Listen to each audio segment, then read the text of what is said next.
Hello everyone, in this video we are going to discuss electric field lines. ठीक है, last video में हम लोगों ने कंटिन्यूस चार्ज डिस्ट्रीब्यूशन के बारे में पढ़ा था। अगर वो वीडियो आपने नहीं देखा हो तो ऊपर आई बटन आ रहा होगा जिससे आप वीडियो को देख सकते हैं। ठीक है, चलिए बात करते हैं इलेक्ट्रिक फील्ड लाइंस की। तो हम लोगों ने पहले की वीडियो में बात की हुई है, अगर हम पॉजिटिव चार्ज लेते हैं यहाँ पर, ठीक है, तो पॉजिटिव चार्ज से जो फील्ड निकलती है वो कहाँ जाती है, अवे फ्रॉम दिस चार्ज जाएगी।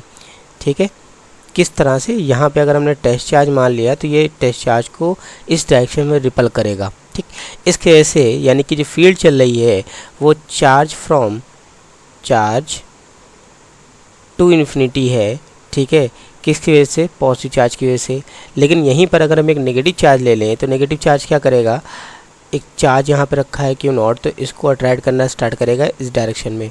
यानी कि यहाँ पे जो चार्ज, जो इलेक्ट्रिक फील्ड की डायरेक्शन है वो किधर है, इन्फिनिटी टू चार्ज है।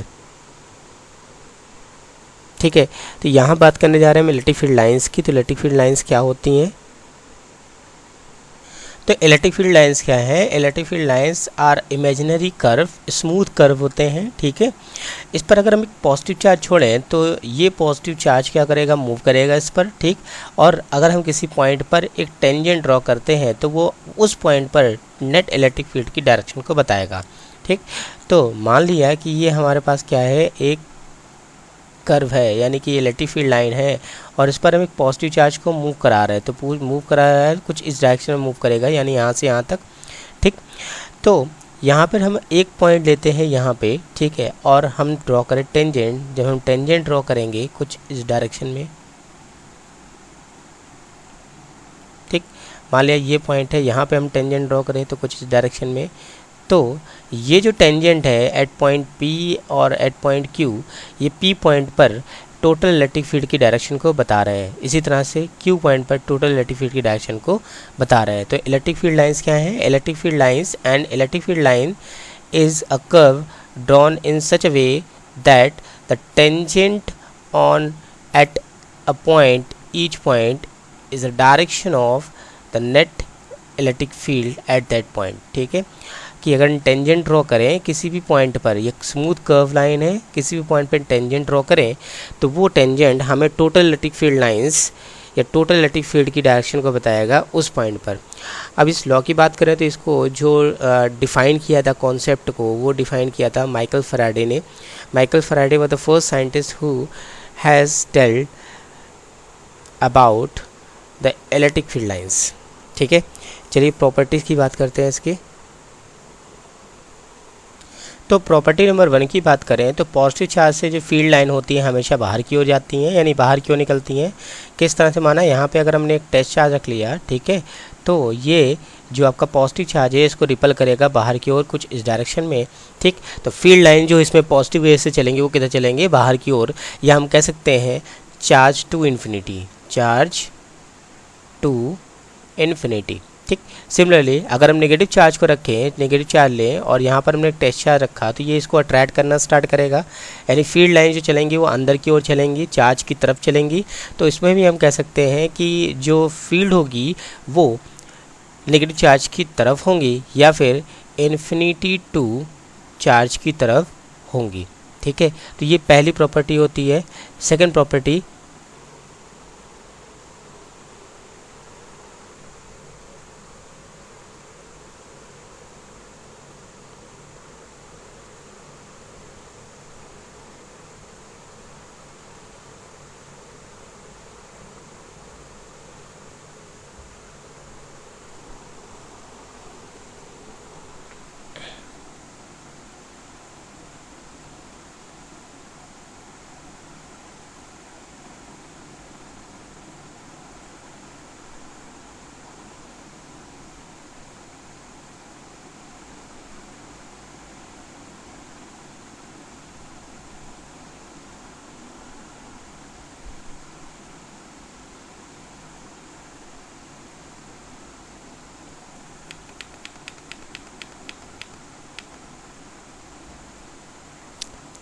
So third property state that कि जो हमारी इलेक्ट्रिक फील्ड लाइंस होंगी वो इमेजिनरी और स्मूथ कर्व होंगी।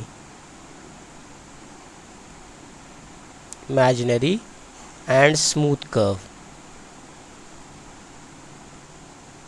ऐसा नहीं होता है तो मतलब वो डिसकंटिन्यूस चार्ज है वहाँ पर, और क्या हो रहा है, इलेक्ट्रिक फील्ड कहीं पर ज़्यादा है कहीं पर कम है, जबकि इलेक्ट्रिक फील्ड क्या होगी यहाँ पर एक बराबर चलेगी। इसकी वजह से यहाँ पर कंटिन्यूस चार्ज डिस्ट्रीब्यूशन हो रहा होगा इसलिए, ठीक है। तो इसलिए इमेजिनरी और स्मूथ कर्व का फॉर्मेशन करती हैं, ठीक। बात करें नेक्स्ट प्रॉपर्टी की, तो नेक्स्ट प्रॉपर्टी हमारी क्या होगी, property number 4 state that the field lines can never intersect each other.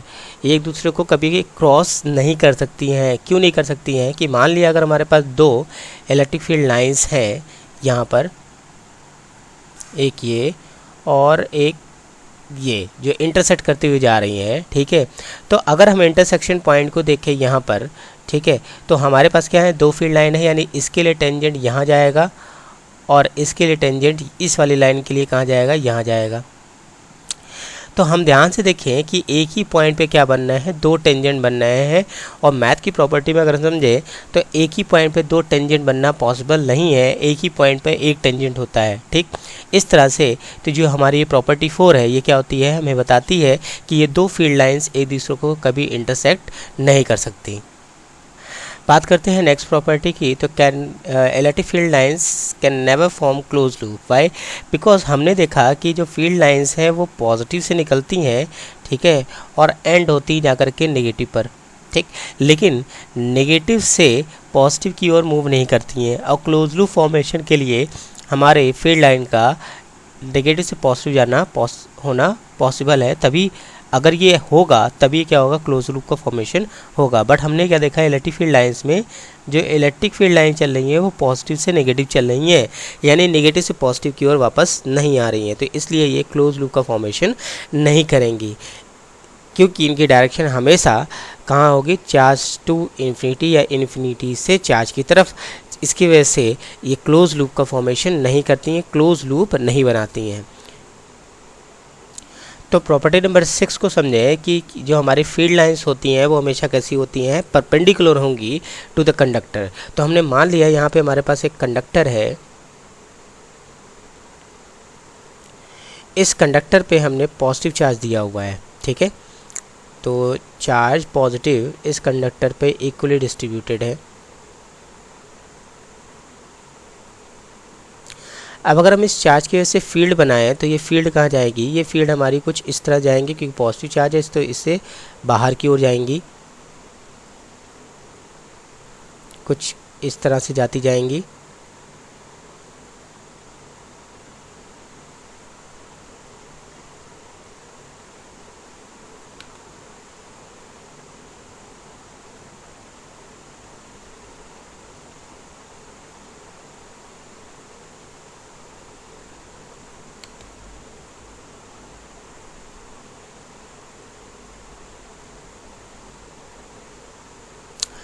तो यहाँ हम देखते हैं, क्या देखते हैं कि जो फील्ड लाइंस हैं वो हर एक पॉइंट पे कैसी जा रही हैं, परपेंडिकुलर जा रही है, यानी सरफेस पर परपेंडिकुलर बाहर की ओर निकल रही है। अभी सरफेस हो सकता है इस तरह से हो, या हो सकता है कुछ इस तरह से हो। जब इस तरह से होगा तो भी क्या होगा, फील्ड लाइंस कुछ ऐसी बाहर की ओर जाएंगी। तो इस तरह से हमने देखा कोई भी चार्ज कंडक्टर होगा तो फील्ड लाइंस हमेशा कहाँ जाएंगी, परपेंडिकुलर बाहर की ओर चलेंगे, ठीक है। बात करें नेक्स्ट प्रॉपर्टी की, तो मैग्नीट्यूड जो इलेक्ट्रिक फील्ड का होगा डायरेक्टली प्रोपोर्शनल होगा किसके, डेंसिटी ऑफ इलेक्ट्रिक फील्ड की। यानी फील्ड लाइंस अगर ज़्यादा हैं तो वहाँ पर इलेक्ट्रिक फील्ड जो इंटेंसिटी होगी वो ज़्यादा होगी। अगर फील्ड लाइंस क्या है, कम है या डेंसिटी कम है तो वहाँ पर फील्ड लाइंस क्या होंगी, या इलेक्ट्रिक फील्ड जो होगी वो क्या होगी, कम होगी। तो इसको हम डायग्राम से समझते हैं। तो इस डायग्राम में अगर हम देखें तो यहाँ पे जो फील्ड लाइंस है पहले वाले फिगर में, यानी पहले वाले फिगर में, तो यहाँ पे जो फील्ड लाइंस है वो एक दूसरे से क्या है, पैरेलल है और कुछ एक दूसरे के पास हैं। जबकि सेकंड वाले फिगर में हम याद करें तो फील्ड लाइंस एक दूसरे से क्या है, दूर है। तो यहाँ पे फील्ड लाइंस की डेंसिटी क्या है, ज़्यादा है, इसलिए इलेक्ट्रिक फील्ड की वैल्यू क्या होगी, ज़्यादा होगी। तो हमने इसको फर्स्ट फिगर बोल दिया।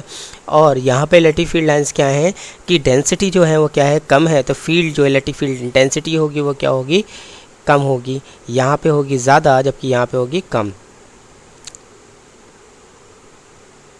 तो बात करते हैं नेक्स्ट प्रॉपर्टी की, that is magnitude of electric field lines is directly proportional to the density of line. ठीक है, यानी कि अगर हम बात करें यहाँ पर कि जो हमारे पास दो फिगर दिख रहे हैं, फिगर 1 एंड फिगर 2, तो फिगर 1 में अगर हम देखें तो यहाँ पर फील्ड लाइन एक दूसरे के पास है, यानी डेंस ज़्यादा है, तो इलेक्ट्रिक फील्ड इंटेंसिटी क्या होगी, ज़्यादा होगी।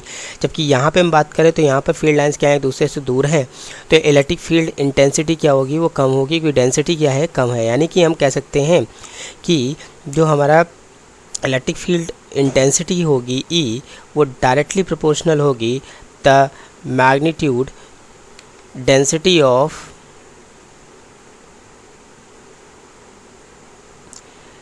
The field